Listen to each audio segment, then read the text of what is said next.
Good evening my dear students. तो आज हम पढ़ेंगे अब जो हमने पहले पढ़ा इंट्रोडक्शन ऑफ द जेंडर। ठीक है, जेंडर होता क्या है एंड उसकी वजह से कितना डिफरेंस है इन आवर सोसाइटी।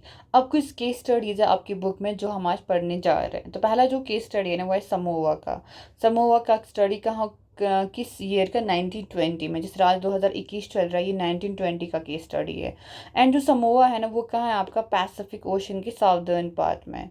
ठीक है, जो आपका पैसिफिक ओशन है उसका जो साउदर्न पार्ट है वहाँ पे आपका समोआ है। Is that okay? Southern part of the Pacific ocean. तो वहाँ पे एक आइलैंड है, समोवन आइलैंड्स। आइलैंड सबको पता है क्या होता है? It's land surrounded by the water from all sides, उसे हम कहते हैं island.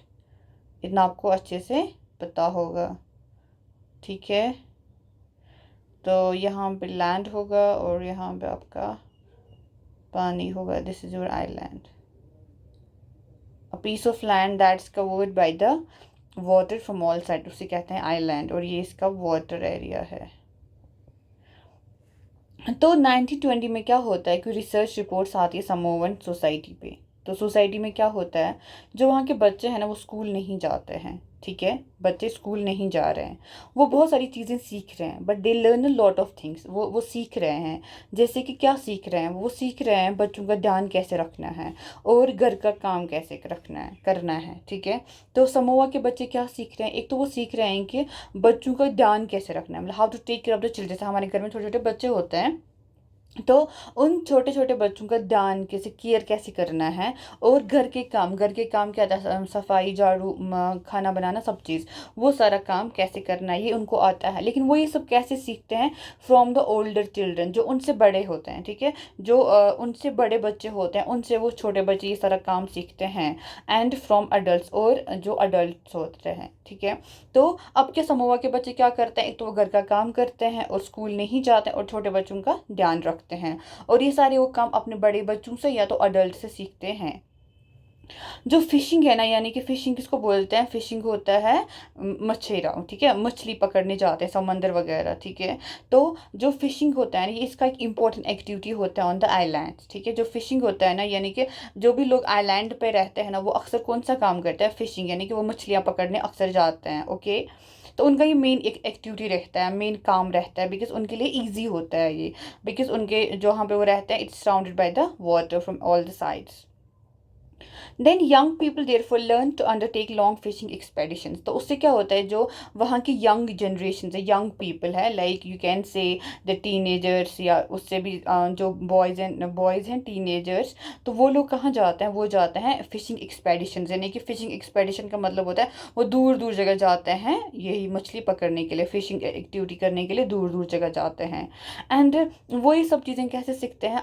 At the different points of their childhood. अपनी जो चाइल्डहुड उनका होता है ना उसके डिफरेंट स्टेजेस पे वो ये सब चीज़ें सीखते हैं। तो as soon as the babies could walk, जैसे बच्चे होते हैं। ठीक है, पहले क्या जैसे बच्चा होता है ना, पहले वो कैसे कैसे चलना स्टार्ट करता है? वो पहले जो ही वो पहले क्रॉल करता होता है, लाइक चार पे, दो हाथ एंड दो पैर पे। ठीक है, पहले बच्चा जो करता है क्रॉलिंग जिसको हम बताते हैं। ठीक है, उसके बाद जो ही वो स्टार्ट करते हैं चलना, जो ही बच्चे स्टार्ट करते हैं चलना स्टार्ट, देयर मदर्स, जो उनकी माँ होती है ना, या उनके जो मतलब उनसे जो बड़े होते हैं घर पे, वो उनका कोई ध्यान नहीं रखते हैं। ठीक है, तो जो ही बच्चा स्टार्ट करता है चलना, तो कब स्टार्ट करता है बच्चा चलना? जैसे 3 इयर्स 4 इयर्स में चलना स्टार्ट करता है बच्चा।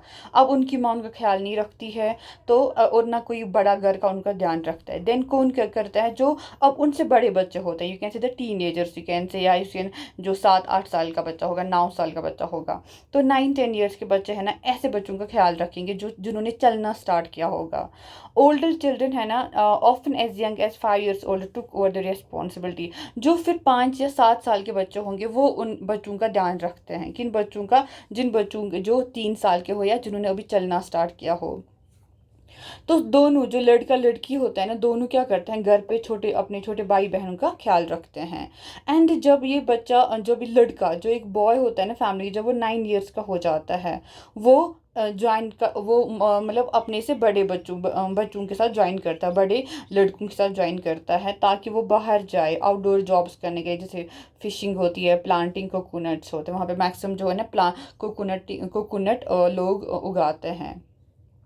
एंड जो लड़कियां होती हैं ना वो कंटिन्यू यही काम करती है कब तक, जब तक वो टीन एजर्स हो जाती हैं, ठीक है। यानी कि टीन एजर कब स्टार्ट होता है, व्हेन फ्रॉम द 13, ठीक है, 13 to 19 ये आपका टीन एजर एज माना जाता है। तो टीन एजर जब वो हो जाते हैं तब तक वो यही काम करते हैं। जब वो टीन एजर हो जाते हैं फिर वो उसके बाद उनको और ज़्यादा फ्रीडम मिलता है, किनको, गर्ल्स को, ठीक है, गर्ल्स को और फ्रीडम मिलता है एट द टीन एज, और बॉयज़ को 9 ईयर्स के बाद ही फ्रीडम मिलती है। आफ्टर द एज ऑफ 14 और so girls also when to, फिर 13 to 19 यानी कि 14 के बाद जो गर्ल्स होती है वो भी जाती है फिशिंग एक्सपेडिशंस पे जाती है, वो भी जाती है फिशिंग ट्रिप्स पे, वर्क इन द प्लांटेशंस में काम करती है, ठीक है। एंड जो वीव कैसे जो बास्केट है ना उसको बनाते हैं, वीव करते हैं, बुनते हैं बास्केट्स को, ठीक है। एंड कुकिंग है ना वो स्पेशल कुकिंग हाउसेज में की जाती है, यानी कि जो कुकिंग है ना उनके लिए अलग से कुछ अलग छोटे छोटे हाउसेस होंगे जहाँ पे लड़के हैं ना उनको मैक्सिमम काम करना होता है और गर्ल उनको सिर्फ हेल्प करती थी प्रिपरेशंस में, ठीक है। समझ आया। तो समोआ में क्या था, समोआ में बच्चे स्कूल नहीं जाते थे। जो छोटे बच्चे थे उनके, जब बच्चे जो छोटा बच्चा होता था 3 साल प्लस, जब वो चलना स्टार्ट करना होता था तो जो बड़े बच्चे होते थे 9 ईयर्स के बच्चे वो उनका ख्याल रखते थे, ठीक है। यानी कि जो 9-10 ईयर्स के बच्चे होंगे वो अपने छोटे भाई बहनों का ध्यान रखते थे। अब मदर उनका ख्याल नहीं रखती थी, घर के बड़े उनका ख्याल नहीं रखते थे, बल्कि बच्चे करते थे। उसके बाद जो बच्चे हैं ना जब बॉयज़ 9 ईयर्स के प्लस हो जाते थे वो कहाँ जाते थे, वो फिशिंग एक्सपेडिशंस पे जाती थे। एंड जो गर्ल्स है वो टीन एजर्स के बाद जाते थे फिक्स फिशिंग एक्सपेडिशंस पे एंड जाती थी प्लांटिंग के लिए। ओके, इतना समझ आपको अच्छे से आया। तो ये वहाँ का कैसा अपब्रिंगिंग होता है, तो उनका जो सोसाइटी है ना वहाँ पे कैसे लोग ग्रो हो रहे हैं, बच्चों को कैसे काम करना होता है, और जो मैक्सिमम कुकिंग है ना वो कौन करते थे, बॉयज़ करते थे, एंड गर्ल्स उनमें हेल्प करती थी।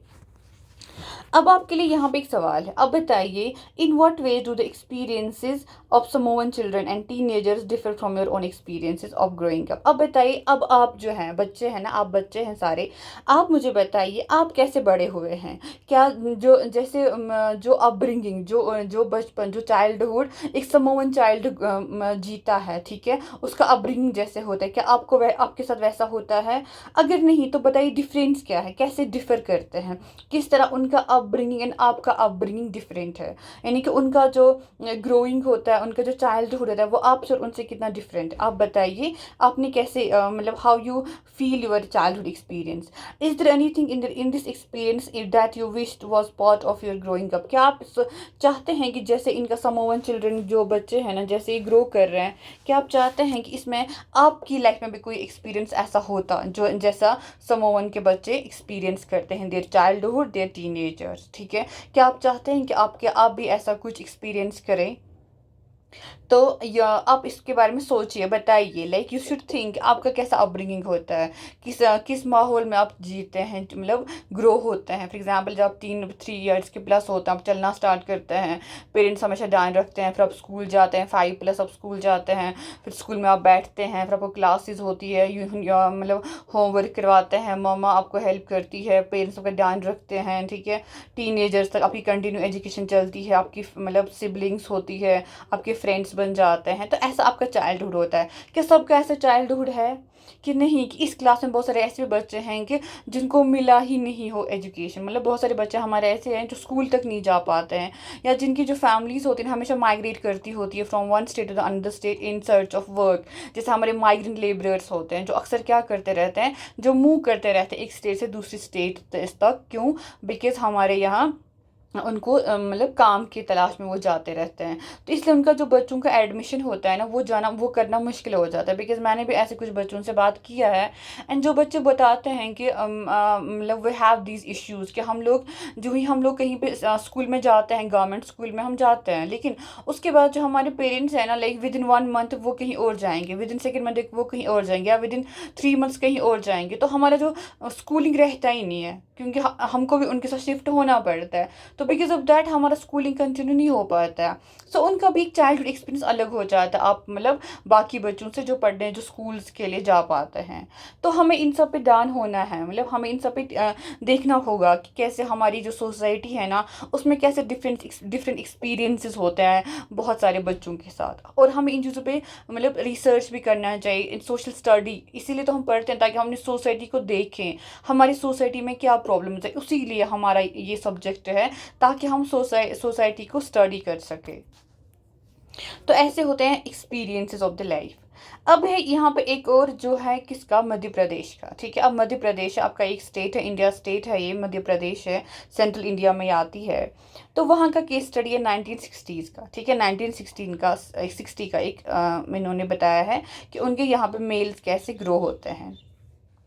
तो ये एक स्मॉल टाउन है मध्य प्रदेश का। ठीक है, तो वहाँ पे क्या होता है, 6th क्लास के बाद है ना जो बॉयज़ एंड गर्ल्स है ना वो अलग अलग स्कूल से जाती हैं। ठीक है, तो मतलब सिक्स जो 5th तक है ना वहाँ पे बच्चे इकट्ठे मतलब साथ में पढ़ते हैं, बॉयज़ एंड गर्ल्स एक ही स्कूल में पढ़ते हैं। लेकिन जब 6th में बच्चे आ जाते हैं तो बॉयज़ का स्कूल अलग हो जाता है, तो उससे गर्ल्स का स्कूल अलग हो जाता है। The girls school were designed very differently from the boys school. और जो गर्ल्स का स्कूल होता है ना वो बिल्कुल अलग से बनाया जाता है, डिफरेंट तरीके से, डिफरेंट डिज़ाइनिंग उसकी होती है।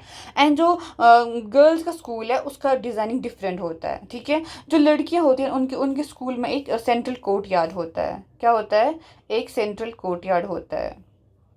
तो कैसे होता है, जैसे ये आपका स्कूल का बिल्डिंग है, ये आपका स्कूल है। ठीक है, ये जो स्कूल का बिल्डिंग है ना इसका जैसे ग्राउंड है, इसमें एक सेंट्रल कोर्ट यार्ड होगा। ये आपके स्कूल की ये है बिल्डिंग से, ये आपका कोर्ट यार्ड है। ठीक है, तो एक छोटा सा कोर्ट यार्ड है जहाँ पे लड़कियाँ खेलती हैं। लेकिन वहीं पे जो बॉयज़ है ना उनका बड़ा सा प्ले ग्राउंड है, एंड उसके साथ बहुत स्पेस अटैच्ड है विद दैट ग्राउंड। ठीक है, हर शाम को जब स्कूल ख़त्म होता है बच्चों का, जो लड़के हैं ना वो क्या करते हैं, मतलब वो स्ट्रीट्स पे लाइक खेलते हैं, क्रिकेट खेलते हैं, चलते हैं बाइसिकल्स के साथ, आइडियल चलते हैं, मतलब दे क्राउड द स्ट्रीट्स। लेकिन जो गर्ल्स है ना वो डायरेक्टली कहाँ जाते हैं, डायरेक्टली घर जाते हैं। ठीक है, तो और जो लड़के हैं ना वो क्या करते हैं, वो कभी आइडल मतलब बैठते हैं ऐसी बेकार सड़कों पे, कभी खेलते हैं, कभी कुछ भी ट्रिक्स वगैरह विद बाइसिकल्स करते रहते हैं। लेकिन जो गर्ल्स हैं वो सिंपली चलती हैं स्ट्रीट्स पे एंड डायरेक्टली घर जाते और कुछ नहीं करती हैं वो। और लड़कियां हैं ना हमेशा क्या चलती हैं, ग्रुप्स में चलती हैं, अकेले मैक्सिमम गर्ल्स नहीं चलती है, वो हमेशा ग्रुप्स में चलती है। सो दैट कि उनको क्यों ऐसा क्यों होता है कि लड़कियां हमेशा ग्रुप्स में चलती है, बिकॉज उनको डर लगता है। ठीक है, उनको किस चीज़ का डर होता है कि कहीं उनको कोई टीज ना करे, कोई उनको अटैक ना करे, इस चीज़ का उनको डर होता है। ओके, अब आप बताइए, दो एग्जाम्पल्स आपने पढ़ी, समोवा की पढ़ी, मध्य प्रदेश की पढ़ी, कि दोनों के गर्ल्स का स्कूल अलग है, बॉयज़ का स्कूल अलग है। गर्ल्स के स्कूल में कोर्टयार्ड है, बॉयज़ के स्कूल में ओपन प्ले ग्राउंड है, गर्ल्स स्ट्रीट्स मतलब सड़कों पे सीधे घर जाती है एंड लड़कियां सड़कों पे खेलते हैं, इधर उधर करते हैं, फजूल में बैठते हैं सड़कों पे। तो दोनों को आपने पढ़ा, समोवा चिल्ड्रन के बच्चे क्या करते हैं एंड मध्य प्रदेश के बच्चों को कैसे अपब्रिंगिंग हो जाती है। तो हमने क्या देखा, हमने देखा कि कितने डिफरेंट तरीके से लोग ग्रो होते हैं, बच्चे कितने अलग अलग तरीके से ग्रो होते हैं। लेकिन हमें लगता है कि नहीं, ऐसा नहीं है, हमें लगता है जैसे हम बड़े हुए हैं वैसे दुनिया का हर बच्चा बड़ा हुआ होगा। लेकिन ऐसा नहीं होता है, जैसे हम बड़े हुए हैं ज़रूरी नहीं है दुनिया का हर एक बच्चा उसी तरह से बड़ा होता होगा। ठीक है, जैसे मैंने अभी अपनी सोसाइटी की एग्जाम्पल दी कि जो माइग्रेंट लेबरर्स होते हैं उनके जो बच्चे हैं वो कैसा डिफरेंट, उनको कितना डिफरेंट एक्सपीरियंस होता है फ्रॉम दोज किड्स जो अच्छे से स्कूल जा पाते हैं। ठीक है, तो अगर आप अपने घर के बड़ों से भी बात करेंगे वो भी आपको बताएंगे अलग अलग स्टोरीज कि उनके यहाँ पे कैसे चाइल्डहुड उनका रहा है जो कि हमसे कितना डिफरेंट रहा है। ठीक है, अब यहाँ पे कुछ क्वेश्चंस जो आपको अच्छे से करना चाहिए। पहला है कि make a drying of a street और अ पार्क इन योर नेबरहुड। ठीक है, आप ड्राइंग बनाइए किसका, स्ट्रीट का या तो एक पार्क का जो आपकी एरिया की है। फिर उसमें दिखाइए अलग अलग एक्टिविटीज़, जो ये स्ट्रीट है इसमें क्या क्या एक्टिविटीज़ होती हैं उनका नाम लिखिए। ठीक है, यंग बॉयज़ एंड गर्ल्स में भी एंगेज इन, और बताइए कि उसमें लड़कियां कौन सी एक्टिविटीज़ करती हैं एंड बॉयज़ कौन सी एक्टिविटीज़ करते हैं। तो आप ग्रुप्स में बैठिए, फिर बताइए एक, फिर आप स्ट्रीट का क्या बना, एक स्ट्रीट बनाइए और उस स्ट्रीट में बताइए क्या क्या एक्टिविटीज़ लड़के करते हैं, क्या क्या एक्टिविटीज़ गर्ल्स करती है। Okay, are there as many girls as boys in your drawing, क्या इसमें उतने ही लड़के हैं जितनी लड़कियां हैं। Most probably you would have drawn fewer girls, लेकिन लगता है मुझे कि आपने इस तस्वीर में क्या बनाई होगी, लड़कियां कम बनाई होगी, लड़के ज़्यादा बनाए होंगे। क्यों? क्योंकि स्ट्रीट्स में क्या होता है, बॉयज़ ज़्यादा दिखने को मतलब दिखते हैं और लड़कियां बहुत कम दिखती हैं, ठीक है। Can you think of the reasons why there are fewer women and girls in your neighbourhood? क्या आप ऐसा बता सकते, आप कुछ रीजन्स, आप मुझे कुछ रीजन्स दीजिए, ठीक है। क्या रीज़न है, क्या वजह है, इसका क्या कॉज है कि वुमेन एंड गर्ल्स बहुत कम दिखती है आपको, कहाँ पे, स्ट्रीट्स में, पार्क्स में या मार्केट्स में, इन द लेट इवनिंग्स और एट नाइट। लेट इवनिंग्स में अक्सर जो लड़कियां होती है, जो औरतें होती है, वो सड़कों पे नहीं दिखती हैं, लेकिन लड़के लेट नाइट्स तक सड़कों पे घूम रहे होते हैं। तो ऐसा क्यों है? क्या मुझे आप इसका कोई रीज़न बता सकते हैं कि ऐसा क्यों है, क्या रीज़न है इस वजह, इसकी क्या वजह है कि लड़के लेट नाइट तक सड़कों पे घूमते हैं, बाहर जाते हैं, बट लड़कियां नहीं जाती? Are girls and boys doing different activities? क्या लड़का और लड़कियां अलग अलग काम करते हैं, एक्टिविटीज से काम? क्या लड़के और लड़कियां are they doing different activities? Can you think of the reason why this might be so? ऐसा क्यों है कि लड़का एक कोई और काम करता है और लड़कियां कुछ और ही काम करती हैं? What would happen if you replace the girls with the boys and vice versa? क्या होगा अगर आप गर्ल्स को बॉयज़ से रिप्लेस करेंगे, बॉयज़ को गर्ल्स से रिप्लेस करेंगे, तो क्या होगा, ठीक है। उन एक्टिविटीज़ का क्या होगा, या जो आपने यहाँ पे लिखा वहाँ पे क्या होगा फिर, अगर आप दोनों को रिप्लेस करेंगे, जो एक्टिविटीज आपने बॉयज़ को लिखी वो गर्ल्स को, एंड जो गर्ल्स को वो बॉयज़ को लिखेंगी। तो अब आपने ये भी देखा कि जो हमारी सोसाइटीज़ है ना, उसमें जो बॉयज़ एंड गर्ल्स है ना, उसका क्या है, अलग अलग डिस्टिंक्शन है। जो हमारे बॉयज़ एंड गर्ल्स हैं हमारी सोसाइटी के, उनको एक प्रॉपर डिस्टिंक्शन दिया गया है, ठीक है। डिस्टिंक्शन का क्या मतलब है, एक अलग उनकी पहचान बताई गई है। और ये जो पहचान है ना, बहुत यंग एज से बनती है। आइडेंटिटी जो हम देते हैं बॉय को और लड़की को अलग देते हैं, दोनों का एक आइडेंटिटी बचपन से बनता है। जैसे कि हम बचपन से ही लड़कियों को कुछ और टॉय देते हैं खेलने के लिए, एंड लड़कों को कुछ और टॉय देते हैं। मतलब जब हम लड़कियों को खिलौने लाते होते हैं तो हम लाते हैं उनके लिए डॉल्स, जब हम लड़कों को खिलौने लाते होते हैं तो उनके लिए हम लाते हैं कार्स। तो ऐसे क्यों है कि गर्ल्स के लिए हम हमेशा डॉल्स ही लाती हैं एंड बॉयज़ के लिए हमेशा कार्स लाते हैं? ऐसा क्यों है, जबकि दोनों तो टॉयज ही है ना, दोनों के साथ हम खेल सकते हैं। तो ऐसा क्यों है कि लड़कों को कुछ और लाया तो बॉयज़ को गर्ल्स को कुछ और लाया? तो टॉयज से क्या होता है, टॉयज एक वे ऑफ टेलिंग चिल्ड्रन, हम उनको इन खिलौने से बताते हैं, क्या बताते हैं कि तुम्हारा फ्यूचर कैसा होगा। जो ही मैं अपने बच्चों को, जो छोटा बच्चा होता है, जब मैं उसको देता हूँ एक खिलौना कि ये लो, कि तुम एक लड़की हो, ये लो तुम्हारा डॉल है, ये लो ये लड़का है, इसको मैंने कार दिया, तो उसी टाइम में क्या करता, उसी टाइम में उनको उनका जो फ्यूचर है ना, उनको मैं बताता हूँ ये कितना डिफरेंट है। जो मैन एंड वुमेन है ना, उसका जो फ्यूचर आपका होगा, जो आपको काम आगे करने हैं लाइफ में, वो कितने अलग होंगे। क्यों? क्योंकि हम इन डिफरेंसेस को हर दिन उनको क्रिएट करते हैं। हम लड़कियों के लिए कुछ और करते हैं, लड़कों के लिए कुछ और करते हैं। फॉर एग्जांपल, हम हर दिन लड़की को बोलेंगे उठ के बर्तन दो, उठ के चाय का कप लाओ, उठ के ये करो, उठ के वो। लड़कियों को हम कुछ नहीं बताते, लड़के को ये कोई नहीं बोलता उठ के कप धो लो, उठ के ये बर्तन उठाओ, उठो ये चाय बनाओ, कोई नहीं बोलता है। सब काम हम छोटे छोटे काम जो घर के डेली होते हैं ना, हम क्या होकर लड़कियों को ग्रूमिंग करते हैं उसकी, ठीक है। लड़कियों को बताते हैं उठो झाड़ू लाओ, उठो ये लाओ, उठो वो करो, ठीक है। लड़कियों को बताएं, लेकिन लड़कों को कभी हम इस चीज़ का ट्रेनिंग देते ही नहीं है। We never say to our boys कि उठो घर का ये झाड़ू लाओ या चाय का एक कप बनाओ। We never say this to boys. ऐसा क्यों है हमारे साथ? या हम ऐसा बताते हैं कि लड़कियों को क्या पहनना चाहिए, लड़कियों को सॉफ्टली बात करना चाहिए, बॉयज़ को टफ होना चाहिए। हम दोनों को स्पेसिफिक रोल्स देते हैं, ठीक है। फिर वो उसी तरीके से भी ग्रो होते हैं, मैन एंड वुमेन उसी तरीके से फिर हम ग्रो करते हैं। तो उसकी वजह से क्या है ना, फिर करियर्स भी लोगों के डिफरेंट हो जाते हैं। अब लड़की है, कोई बात नहीं, घर का काम करेगी जाएगी, ऐसा कुछ उतना सीरियस नहीं है। लड़के को ऐसा होना चाहिए, उसको कमाना होना चाहिए, उसको हर चीज़ होना चाहिए, हम ऐसा सोचते हैं। तो उसी तरीके से हम लड़कियों को कैरियर्स भी देते हैं, उन पर उतना ध्यान नहीं देते उनके करियर्स पे। तो this is how the society makes difference between a boy and a girl, और जो कि बहुत ज़्यादा इनजस्टिस है विद बोथ द जेंडर। ऐसा हमें नहीं करना चाहिए। तो in most societies including our own, the roles man and women are और द वर्क दे डू। और अब क्या है ना, अब जैसे दोनों ने काम किया, अब दोनों के काम का वैल्यू तक इक्वल नहीं है, ठीक है। जो काम लड़का करेगा, मैन करेगा, आदमी करेगा, उसको ज़्यादा वैल्यू दिया है। एंड जो काम वुमेन करेगी उसका वर्थ हम देते ही नहीं है। तो क्यों है ऐसा? Why we do this? कि जो मैन काम करेंगे उसका बड़ा वैल्यूबल होता है, उसको उसको एक वर्थ होता है, लेकिन जो वुमेन काम करती है उसका कोई वर्थ ही नहीं है, कोई वैल्यू नहीं है, कोई स्टेटस नहीं है वुमेन का। तो ऐसा क्यों है? तो ये समझने के लिए हम एक और केस स्टडी पढ़ेंगे। तो कौन सा केस स्टडी है ये एक हाउसवाइफ का केस स्टडी है, ठीक है। तो एक जो गर्ल्स होती है, ठीक है, मतलब फ्रेंड्स होती हैं वो एक बोलती है कि जो मेरी मामा है वो कहाँ जाना चाहती है, मतलब बता दें एक्सकर्शन पे जाना चाहते हैं। तो उसकी जो माँ है ना वो कहती है मेरी माँ तो कोई काम ही नहीं करती, वो हाउसवाइफ होती है, वो से कहती है कि मेरी माँ कोई काम नहीं करती, घर पे होती है। तो फ्रेंड बताती है कि क्या तुम्हारी माँ सच में नहीं कुछ करती है? जो घर का इतना सारा जो काम है आपका, खाना पीना, आप जो मतलब 2 भाई बहन हो, आपके पापा हैं, सबका वो क्या करती है, कपड़े धोती है, सबको खाना खिलाती है, खाना बनाती है, पूरे दिन घर पे मतलब सडन ये ना झाड़ू पोछा लगाती है, घर की क्लीनिंग करती है, और हमारे सारे जो आपके कपड़े हैं, जो आपके ये हैं, खाना है, सब कुछ वही देखती है। तो ये क्या सारा काम होता ही नहीं है क्या? इसमें कुछ नहीं होता? तो फिर अब ये बताते हैं, चलो ठीक है, आज हम जब वो बताती है कि मेरी माँ कोई काम ही नहीं करती है, तो चलो आज देखते हैं कि माँ कितना काम करती है। तो उसके लिए एक एक्टिविटी है। तो अब माँ क्या काम करती है, पूरा जो स्टोरी है ये हम नेक्स्ट लेक्चर में पढ़ेंगे। Till then take care, have a good day. तो see you in the next lecture. तब हम पढ़ेंगे अच्छे से कि क्या क्या काम एक वुमेन घर पे करती है एंड उस काम को हम कितना वैल्यू देते हैं। Okay, take care.